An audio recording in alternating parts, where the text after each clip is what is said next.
I had always been enamored with the cosmos, the vast expanse of space holding secrets beyond our comprehension. That's what led me, a visiting astronomer, to a secluded village perched on the edge of obscurity. It was the ideal location for observing the celestial phenomena without the pollution of city lights. The locals, a tight-knit community, were wary of outsiders, but they respected my quest for knowledge. Little did I know, my pursuit would lead me into the heart of an unfathomable mystery. The day began like any other, with preparations for observing a predicted solar eclipse. Eclipses, in their fleeting beauty, were a marvel to witness, a dance between the moon and the sun, casting a shadow upon the earth. However, this eclipse was different, an anomaly I hadn't anticipated. As the moon slid across the sun, casting its shadow, time seemed to stretch, the darkness lingering far beyond its natural course. An hour passed, yet the light failed to return. In the unnerving darkness of the prolonged eclipse, the village plunged into chaos. Whispers of fear and confusion melded with the sound of the wind. One by one, people started to vanish. At first, it was subtle, a person here and there. But as the minutes ticked by, more and more gaps appeared in the fabric of the village life. I initially dismissed the disappearances as panic-driven hysteria, people hiding or getting lost in the unnatural darkness. However, when I ventured out with my lantern, the eerie silence of the empty streets spoke of a grim reality. The village, once brimming with life, felt abandoned, as if a great vacuum had swept through and taken the souls with it.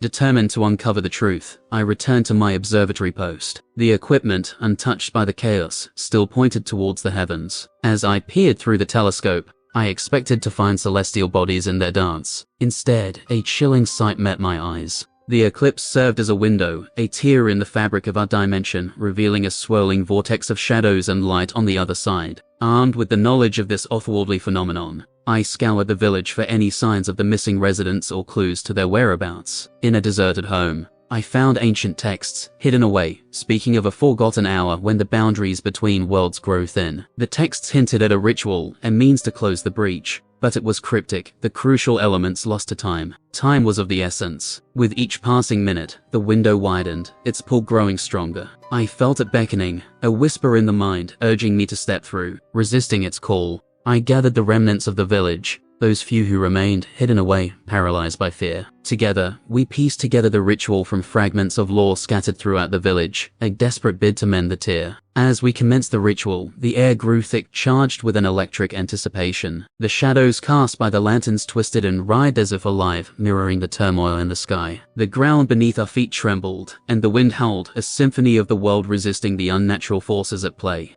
The climax of the ritual was a moment suspended in time, a heartbeat that held the fate of our world and the ones beyond. With the final incantation, a blinding light erupted from the epicenter of the ritual, engulfing the village in its radiance. The ground stilled, the wind fell silent, and the shadows receded like the tide. As our eyes adjusted to the sudden return of light, the realization dawned upon us. The village, once desolate and silent, was stirring once more. The residents, those taken by the eclipse, reappeared as if awakened from a deep slumber, confused and disoriented but unharmed. The eclipse had passed, leaving behind a village forever changed. The residents, once oblivious to the mysteries that lurked in the shadows of their world, now faced the reality of the unknown with a cautious respect. As for me, my journey had taken an unexpected turn. What began as a quest for celestial knowledge had evolved into an encounter with the inexplicable. In the aftermath, I decided to remain in the village. My role transformed from an observer of the stars to a guardian of the threshold between worlds. The forgotten hour, as it came to be known, served as a reminder of the thin veil that separates our reality from the realms that lie beyond our understanding.